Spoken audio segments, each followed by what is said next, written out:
தென்காசி சுற்றுவட்டார பகுதிகளில் கடந்த 5 ஆண்டுகளாக தொடர் கொள்ளை சம்பவத்தில் ஈடுபட்டு வந்த ஒரே குடும்பத்தை சேர்ந்த 4 பேர் கைது செய்யப்பட்டிருக்கிறார்கள். அவர்களிடமிருந்து 1 கோடி ரூபாய் மதிப்பிலான நகைகள் பறிமுதல் செய்யப்பட்டிருக்கின்றன. இது குறித்த கூடுதல் விவரங்களை நமது செய்தியாளர் செந்திலிடம் கேட்கலாம்.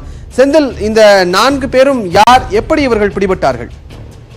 அதாவது விஷ்ணு, நிச்சயமாக அதாவது தென்காசி மற்றும் திருநெல்வேலி, மதுரை மாவட்டங்களில் கடந்த 5 ஆண்டுகளாக தொடர் கொள்ளையில் ஈடுபட்ட சம்பவத்தை தொடர்ந்து தென்காசி மாவட்டத்துடைய காவல் கண்காணிப்பாளர் சுகுணா சிங் அவர்களுடைய அறிவுரையின் பேரில் துணை கண்காணிப்பாளர் கோகுலகிருஷ்ணன் அவருடைய தலைமையில் காவல் ஆய்வாளர்கள் தொடர்ந்து தனிப்படையில் அமைத்து தீவிரமாக தேடி வந்தனர்.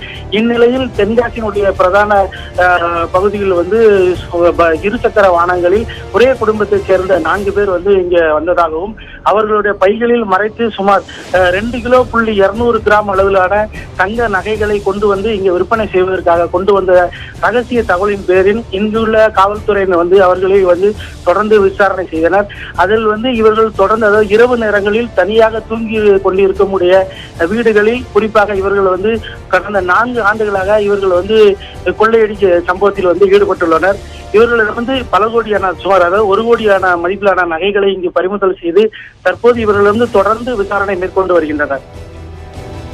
நன்றி செந்தில், உங்களுடைய தகவல்களுக்கு. தென்காசி சுற்றுவட்டார பகுதிகளில் கடந்த 5 ஆண்டுகளாக தொடர் கொள்ளையில் ஈடுபட்டு வந்த ஒரே குடும்பத்தை சேர்ந்த 4 பேர் பிடிபட்டிருக்கிறார்கள். இது குறித்த கூடுதல் விவரங்களை நமது செய்தியாளர் செந்தில் வழங்க கேட்டோம்.